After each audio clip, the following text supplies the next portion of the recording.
The world is divided into two sides, the rich people on the offshore and the poor people on the inland. When the poor people turn 20, they have one chance to pass a selection program called the process. The chosen ones are the 3% and they never return. In the year 104 of the process, Michelle hears a voice from her earpiece telling her the gates to the selection process are open. A huge crowd in the inland is already making their way there, so Michelle meets with her friend Bruna and they join the walk. After climbing a very long path up a hill, the participants arrive at a facility where they're disinfected and given clean clothes. Then Ezekiel appears to explain that only 3% of them will be chosen to go to the offshore, where the founding couple created the perfect world. He also mentions there are rebel groups that want to destroy the system, but he swears they'll never win. Ezekiel talks directly to some participants using their names as a form of manipulation and makes everyone chant words of gratitude for the process. While the candidates are directed to the interview rooms, Ezekiel meets with Aline, who he doesn't recognize. She explained she was sent to do a routine evaluation of the process, which was a last-minute decision. After checking her identity, he goes to complain to council member Nair, who reminds him this year's process is important than usual because for the first time in 100 years, someone was murdered offshore. Since Ezekiel chooses who will live there, the community blames him for sending a murderer and other council members want to replace him. After the call is over, Ezekiel puts his head in water until he can't take it anymore. The participants are being asked all kinds of questions. Some are riddles to test intelligence, others are as more personal questions about things like their hygiene habits or their personal beliefs. A girl is too nervous and can barely put two words together, so she's eliminated on the spot.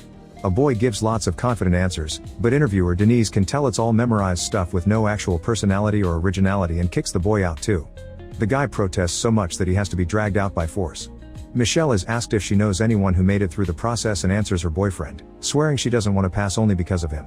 However, she still wears the necklace he gave her, so the interviewer dares her to take it off to prove she wants to go offshore for herself.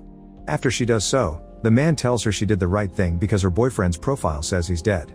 Back to Ezekiel, he's called by Kasha because they've caught a member of the rebel group known as the Cause. The man is getting tortured for information and he reveals one of the selected participants is part of his group, but he doesn't say whom. While the approved candidates move to the next stage, the angry loser jumps off a balcony to self-delete. The facility workers immediately take the body away and tell the selected group not to worry.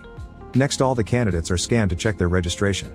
Joanna notices that Raphael has a fake registration, but the scanner approves him and he passes to next test. The candidates are given a pile of blocks and 3 minutes to assemble as many cubes as possible. They expect a minimum of 9 and fewer will result in elimination. When the test begins, many participants just grab a bunch of pieces for themselves, but Michelle notices that Fernando is struggling to reach because of his wheelchair and she pulls blocks over for him. Everyone builds quickly, however many people start panicking when the time is about to run out. Raphael only has 8, so he steals one from his neighbor and the guy gets eliminated instead. Michelle only has 8 too, but Fernando arranges her 8 cubes into one larger cube to make it 9, so she passes. Joanna also passes because she's built 11. During the lunch break, everyone judges Raphael for being a cheater.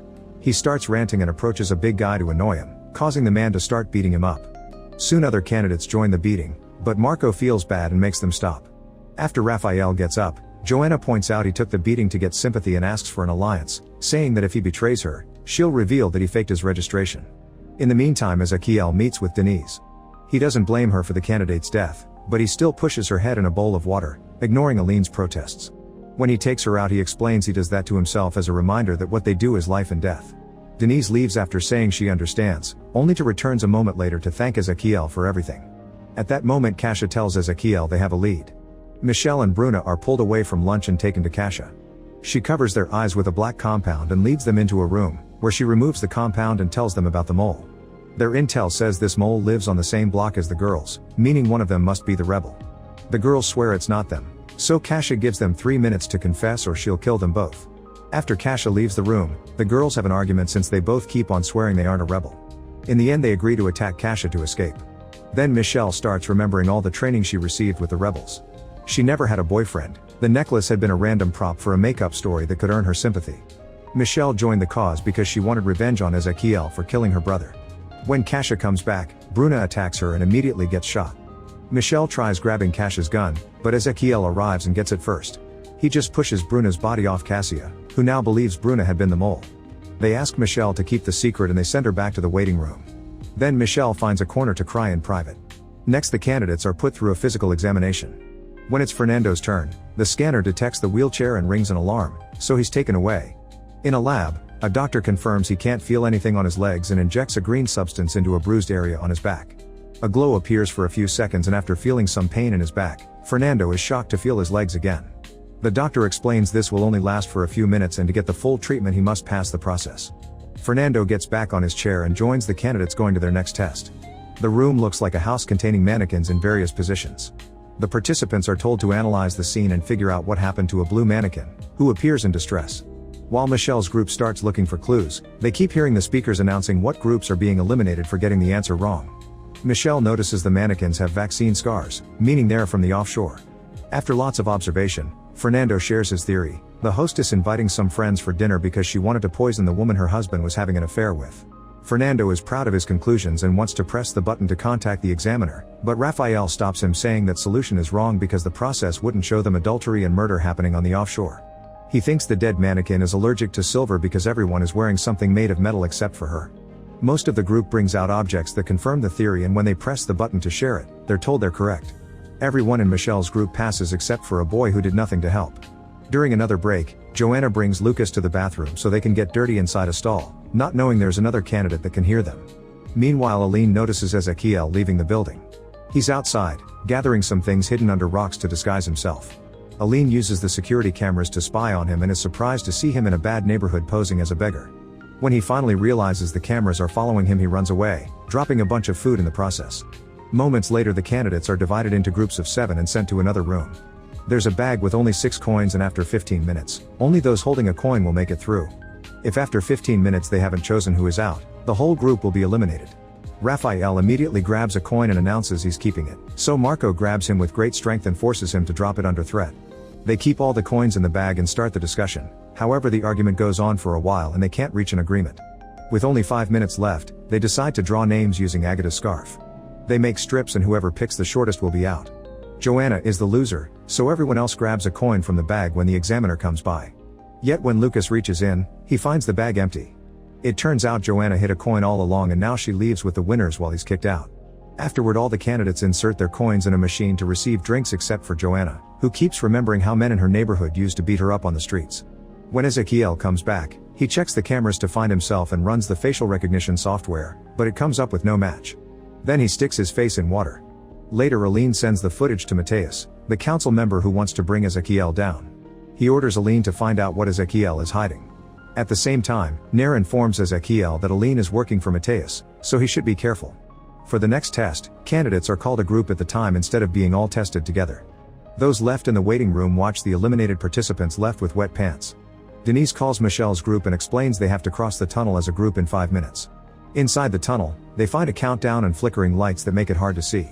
Soon they start hearing voices and Fernando sees himself walking again. It turns out there's gas in the tunnel making them hallucinate, and they must overcome their paranoia to get out. Soon everyone is frozen in fear except for Joanna, who runs ahead and makes it to the end. However, when she asks to be let out, she's reminded that the whole group must be at the door at the same time. Joanna also keeps hearing voices telling her how horrible she is, but she ignores them and keeps going through the tunnel to push the others toward the door. One by one, Joanna rescues everyone, even dragging Agata by the legs. With only 3 seconds left, they put their hands on the scanner and open the door, which stops the gas at the same time. Afterward, the winning candidates are taken to dorms to spend the night. Agata is still stuck in a panic attack, but the examiner promises it'll wear off soon. Fernando and Michelle chat in private and end up kissing.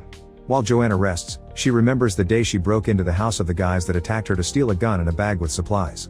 On her way out, she was startled by a noise and she shot her gun. To her shock, the noise came from a toy car and she had accidentally killed a young child.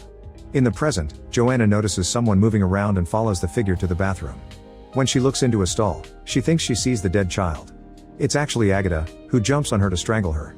Raphael finds them and at first he only watches, but eventually he cuts in and stops Agata just in time.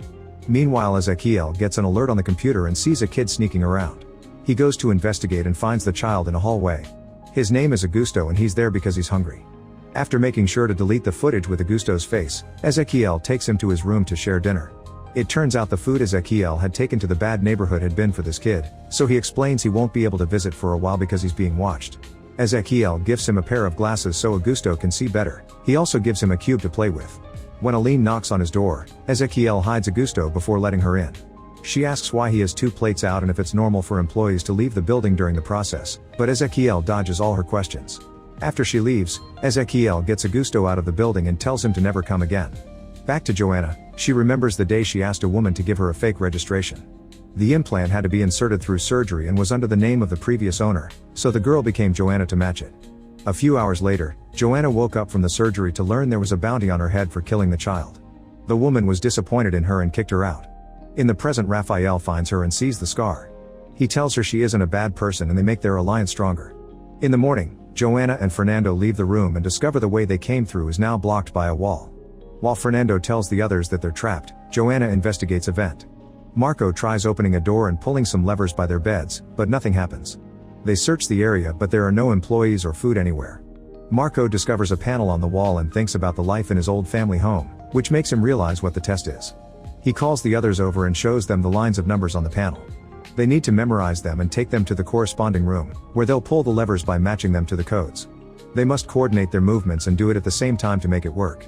By moving quickly, the teams pull the levers and successfully activate the vent, which drops some food and water for them. Unfortunately, the gate isn't open yet and the food is enough for only one person. They argue over who should get it and choose to go alphabetically to be fair, so Agata eats first. Meanwhile, Aline goes to Ezequiel's room and tries using his computer, which requires a fingerprint to access it. She picks a print off the cube puzzle and uses it on the computer, but she gets rejected. This sends an alert to Ezequiel. Aline continues to search the room until Kasia stops her and takes her away.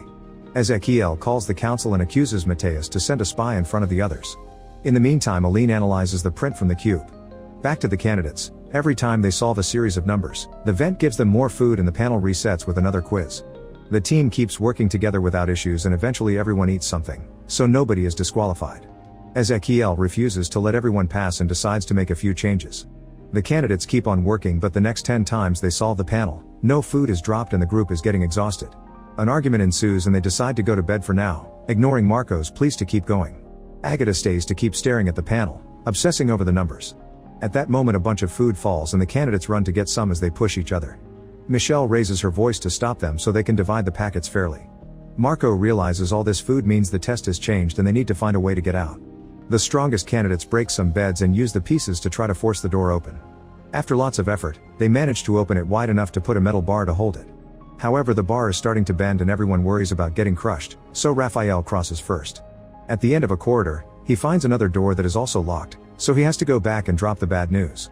The working team has finished all their food because of the exhaustion, so Marco guides them to try to get food from the others. When a guy refuses, Marco gets so aggressive that he almost kills him, forcing him to hand over the food. Then Marco guides his group to steal the food from every room, sometimes making some candidates hide in tight spaces to keep order. A flashback shows he comes from a family who always won the process and moved to the offshore after letting a child behind to carry on the legacy. Marco also left a pregnant woman before joining and thinks he's some kind of elite. Fernando sees all this from afar and moves ahead to warn the other rooms. Joanna keeps searching the area and finds Agata unconscious on the floor, so she takes her shoes. Putting them on her hands, Joanna begins to climb through the vent, only to find Ezequiel waiting at the end. While Michelle, Fernando, and a few others build a barricade, Ezequiel tells Joanna that they did pass the first half of the test, but the point is to teach them the world isn't fair so they'll show their true colors. The gang continues to go after the food and Marco hits a woman with a metal bar, which makes even his own group uncomfortable. Raphael realizes the girl is dead and calls Marco out, but when he tries to punch him the gang stops him. Now Raphael has no choice but to run, and eventually he reaches the barricade. At first the others don't want to let him in, but after he whispers something in Michelle's ears, she lets him pass. Meanwhile, Ezequiel tells Joanna that the candidates started this and they must end it. He also offers some food, but if she eats it she'll be eliminated. He wants her to go back in, finish the test, and prove she deserves better. While Marco's gang breaks the first barricade, Joanna goes back and knocks out a guard with a metal bar. Then she brings out the people Marco had isolated and guides them on a counterattack. A huge fight ensues with the candidates punching and kicking each other all over the place, but Marco's gang still goes down first. Suddenly Joanna yells to make them stop and tells the people behind the other barricade to come out. An alarm starts ringing and both doors finally open, so the candidates rush to get out. An unconscious Agata, the dead girl, and Marco's gang are left behind. Marco is heavily bleeding and can barely move, but he makes an effort and crawls to the door, which is now closing. He isn't fast enough and the door crushes him. As the group makes their way out of the building, Raphael thinks about the last night with his brother. It turns out Raphael had already tried the process and failed. This year was his brother's turn, so Raphael put him to sleep with alcohol and stole his implant, taking his name as well. Then he told the rebels that he found a way to join the process again. On a garden, the participants meet Ezequiel, who says only 9% of candidates get that far. When Ezequiel goes back to the facility, he's confronted by Aline, who shows him a picture of Augusto she obtained by analyzing the fingerprint. She hasn't reported anything to the council yet and offers two options. If she talks, he would be confined to the recovery and treatment center until he dies. But she will keep the secret if he finishes the year and resigns by naming her his successor. A flashback reveals Ezequiel used to be married to an examiner named Julia. Whenever Ezequiel was too stressed, Julia would gently massage his head in the water. One day during the process, Julia eliminated a candidate because she had a kid, but she didn't tell this to the other team members when they were confused by her choice. Ezequiel and Julia lived happily for another year, and when the next process started, Ezequiel asked Julia to be assistant to the leader of the process. When the rebels started a riot in the poor neighborhood, the officers shot a man by accident. Ezequiel, Julia, and Kasia watched it all on the cameras, noticing a kid looking at the officers from afar. After Ezequiel and Kasia left, Julia took a better look at the child and had a breakdown when she noticed it was Augusto. Later, Julia was sent to deal with a candidate that kept complaining because she was unfairly eliminated, and the girl told Julia it was easy for her because she had everything. This made Julia snap and assault the candidate, kicking her until another employee stopped her. Afterward, Ezequiel told her that working in the process may not be for her, so she should return to the offshore, making her think he wanted to get rid of her. Julia insisted she wanted to stay and there was nothing wrong with her. However, when she was alone, she kept looking at Augusto's screenshot. The following year, while Ezequiel was busy with the next process, Julia kept using the computer to try to find Augusto's address. This started to affect her sleep cycle and Ezequiel became suspicious. One night, Ezequiel checked the computer and discovered Julia had watched the same video 127 times. The next morning, Ezequiel told Julia what he discovered and begged her to talk or he would have to send her to the recovery center. After he promised to keep the secret, Julia confessed that Augusto was her son and she felt guilty because she abandoned him to enter the process.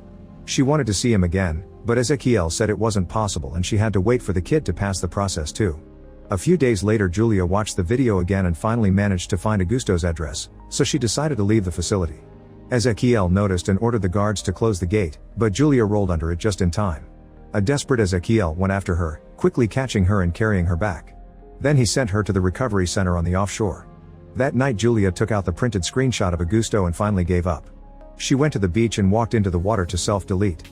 The next day, Nair informed Ezequiel of Julia's death, saying it was the first self-deletion in offshore history. This caused Ezequiel to start putting his head in water. Later, while looking through Julia's stuff, Ezequiel found Augusto's picture, so he dressed as a beggar and went to find him. In an old building, he lured Augusto out with food and showed him Julia's ring, saying it had all his mother's memories.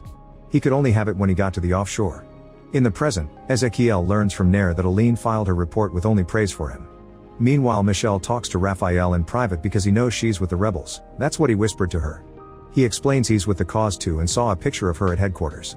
They agree to keep each other's secret. Then the candidates are given individual rooms, where they find images of themselves with their families. When the images on the screen disappear, the families show up to visit the participants. Fernando's father confesses that the families are brought under a bribe. They'll get paid if they convince the candidates to leave. Fernando is considering giving up after seeing so much violence and death, but his father wants him to stay. An argument ensues and in the end the father tells Fernando that if he gives up, he won't have a home to return to because he won't take care of him anymore. Fernando has no choice but choosing to stay.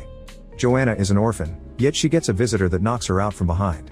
When she wakes up, she learns the man came to find her to get the bounty on her head, but now he's pretending to be her dad to get the money. If she doesn't cooperate, he'll kill her for the bounty. Joanna says she'll play along, but when the man unties her, she punches him and tries to leave. However, the door is locked and the guy catches up to her, bringing her down to start strangling her. When Joanna tells him to do it because she wants to go to the offshore, the man lets go and explains he was sent by Ezequiel to test her. They had to make sure she didn't join the process only to escape from the bounty hunters, and she's passed the test. Michelle has no family either, so an examiner explains that she has 30 minutes to choose between the money or the process. While thinking about her brother and Bruna, Michelle pours herself a glass of water and accidentally breaks the box with the money. When the examiner returns, he explains the coins aren't real, and Michelle informs him she's chosen to stay. Raphael and his mother have a huge argument because she wants him to take the money to help the family, especially after what he did to his brother, but he refuses. In the end, his mother slaps him and leaves. On her way out, she yells that Raphael betrayed his own family. He watches her go and notices a few candidates did choose the money. In the meantime, Ezequiel brings the cube to Augusto and says goodbye. He won't come back ever again, so from now on Augusto has to take care of himself. When he returns to the facility, he tells Kasia that Aline is blackmailing him, but doesn't share the details. After the test is over, the remaining candidates are told they'll be summoned individually from now on. While waiting, Fernando visits Michelle and they end up getting dirty. When the interviews begin, Joanna is first on the list, however her quitting test was the replacement for her family test, so she's already passed. Michelle is next. She's given a special outfit and told she has to convince a couple to sign their child up for the process when the time comes.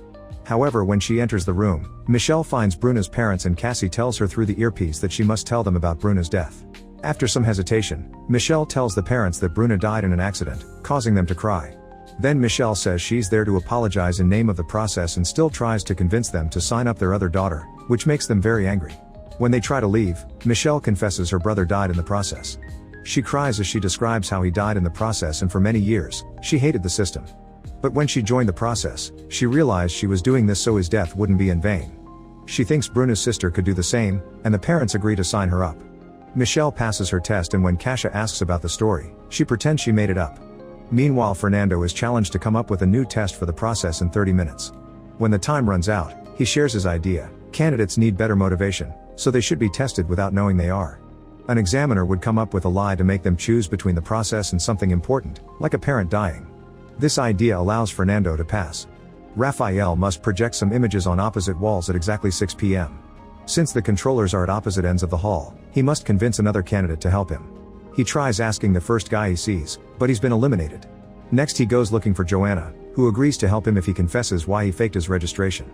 She tells him the administration already knows about her and she's been forgiven, so she'll help if his reason had been forgivable too. Raphael refuses to tell her, so he tries Fernando next. When Fernando turns him down too, Raphael tells him to do it for Michelle and shares they're both rebels. If Fernando snitches on them, they'll both be killed. Fernando has no choice but to help him, and at 6 p.m. the images successfully appear on the walls at the same time, so Raphael passes as well. When Michelle returns to her room, she retrieves a glass shard from the trash can and uses it to remove a poison capsule from her hip. While closing the wound, she remembers how a rebel had given her the capsule, explaining she had to swallow it if she got caught. Instead of taking it, Michelle brings the capsule with her as she joins the others at dinner.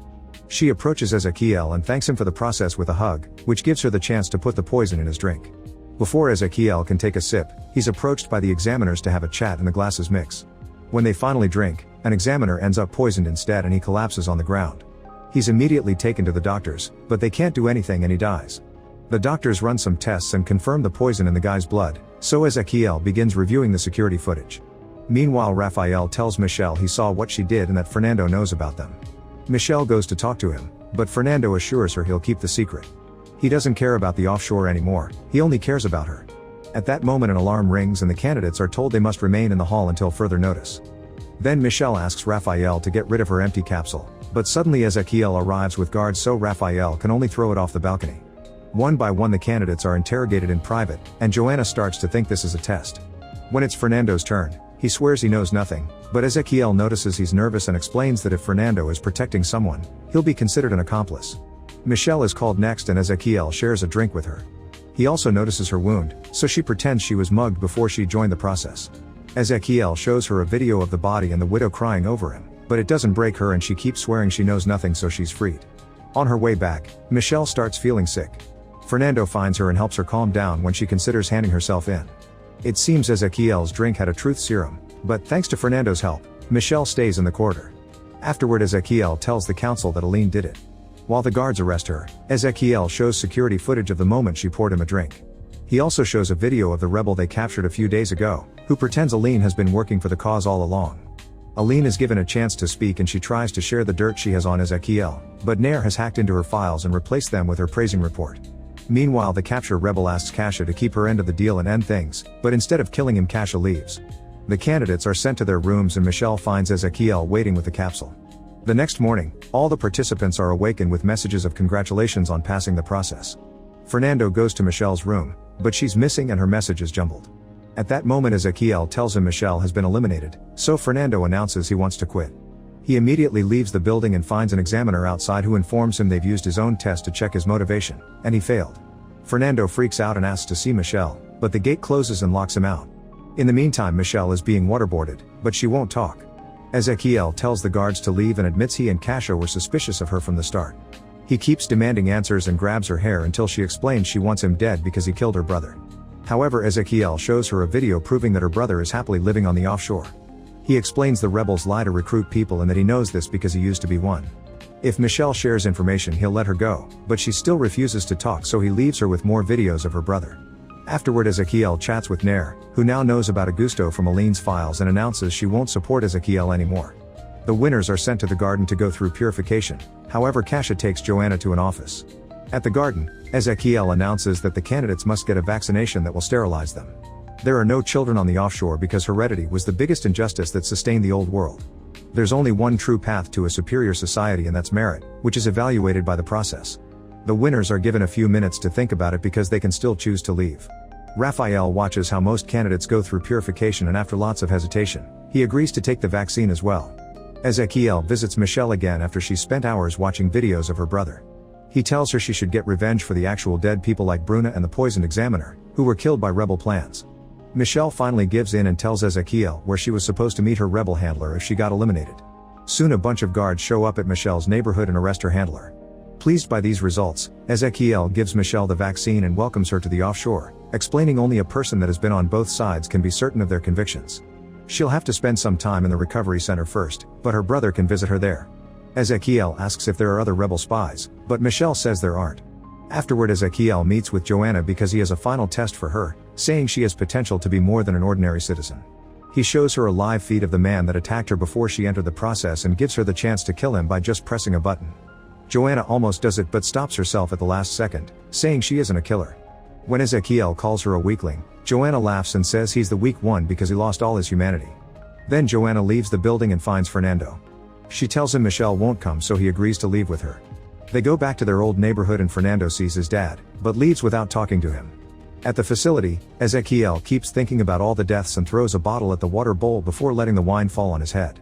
Michelle joins the other winners and soon they arrive at the offshore. Make sure to subscribe and turn on notifications so you can